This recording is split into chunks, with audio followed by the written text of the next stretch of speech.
ચાલો કેમ છે બધાને. તો આ લેક્ચરમાં એક સમજવા જેવો પોઈન્ટ હું તમને કહેવાનો છું. એક્ઝામમાં પૂછાય તો તમને ખબર જ હોય કે ટ્રાન્સફોર્મરનું રેટિંગ કેમાં હોય છે, તમને ખબર હોય છે કેવીએમાં અથવા તો એમવીએમાં હોય છે. બટ એક સમજવા જેવો પોઈન્ટ છે એટલે હું આ લેક્ચર છે લઉં છું. બરાબર છે. તમને ખબર જ હોય કે ટ્રાન્સફોર્મરનું જે રેટિંગ હોય છે કેમાં હોય છે, તો કે તમે કહેશો સર ટ્રાન્સફોર્મરનું રેટિંગ છે એ કેવીએમાં હોય છે અથવા તો ટ્રાન્સફોર્મરનું રેટિંગ છે એ એમવીએમાં હોય છે. બરાબર છે. આ એક સમજવા જેવો પોઈન્ટ છે એટલે આના ઉપર થોડુંક હું ડિસ્કશન જે કરીશ. બરાબર છે. અને તમને ખબર જ છે કે એવો ક્વેશ્ચન પૂછાય કે ટ્રાન્સફોર્મરનું રેટિંગ કેમાં હોય છે, તો કે કેવીએમાં અથવા તો એમવીએમાં હોય છે. હવે વાત એ છે કે શું કામે કેવીએમાં જ હોય છે, શું કામે એમવીએમાં જ હોય છે. કેવીએ નો મતલબ શું થયો? એ રિએક્ટિવ પાવર જ થયો ને. કેવીએ નો મતલબ અથવા તો એમવીએ નો મતલબ એક રિએક્ટિવ પાવર જ થયો ને. એક્ટિવ પાવરનો મિનિંગ શું થયો? મેં તમને એસી સર્કિટમાં બધું જ કીધું છે. બરાબર. એક્ટિવ પાવરનો મતલબ શું થયો? એક્ટિવ પાવર એટલે કે તમારો કિલો વોટ, આ એક્ટિવ પાવર થયો. સપોઝ છે તમારો રિએક્ટિવ પાવર શું થયો? રિએક્ટિવ પાવર આ તમારો શું થયો? કેવીએઆર થયો. અને તમારી પાસે જે એપરેન્ટ પાવર શું થયો? એપરેન્ટ પાવર એ શું થયું? કેવીએ થયો. તો ટ્રાન્સફોર્મરનું રેટિંગ આ કેવીએ અથવા તો એમવીએ માં હોય છે, આપણને ખબર છે. તો શું કામ ટ્રાન્સફોર્મરનું રેટિંગ કિલો વોટમાં નથી રાખતા? ક્વેશ્ચન થવો જોઈએ ને કે શું કામે ટ્રાન્સફોર્મરનું રેટિંગ છે એ કિલો વોટમાં નથી રાખતા અને ટ્રાન્સફોર્મરનું રેટિંગ છે કેવીએ માં રાખે છે, એપરેન્ટ પાવરમાં રાખે છે. ચાલો ને એક્ઝેક્ટ આન્સર અત્યારે હું તમને આપીશ. Basically my dear friends, suppose છે આ એક ટ્રાન્સફોર્મર છે.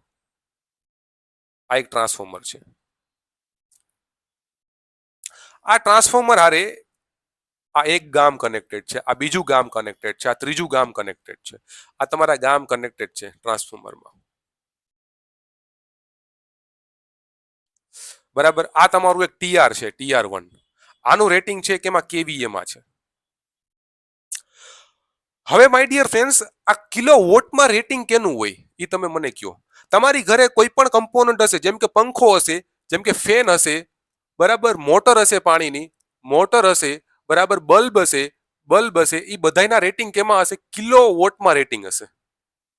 તમે જે ઘરે યુઝ કરો છો પંખો, રેફ્રિજરેટર, આ બધી વસ્તુ કિલો વોટમાં રેટિંગ હોય છે. કારણ કે એમાં ફિક્સ હોય છે કે ભાઈ આ બલ્બ છે, પંખો છે, મોટર છે, એ તમારી 100 વોટની છે એટલે ફિક્સ હોય છે. મોટર તમારા 100 વોટ જ ઉપયોગ કરે છે, એ ફિક્સ હોય છે.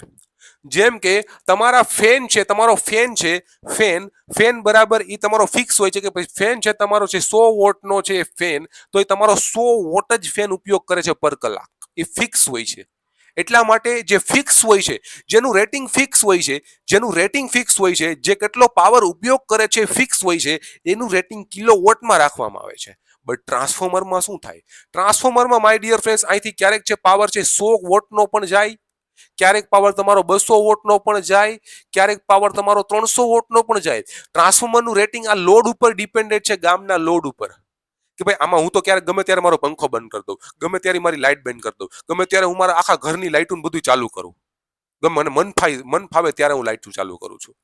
તો એ ટ્રાન્સફોર્મરનો લોડ કઈ ફિક્સ હોતો નથી. ટ્રાન્સફોર્મરનો લોડ છે ચેન્જ થતો હોય છે, લગાતાર ચેન્જ થતો હોય છે ટ્રાન્સફોર્મરનો લોડ. તો એનું રેટિંગ કિલો વોટમાં રાખવું અનિવાર્ય નથી.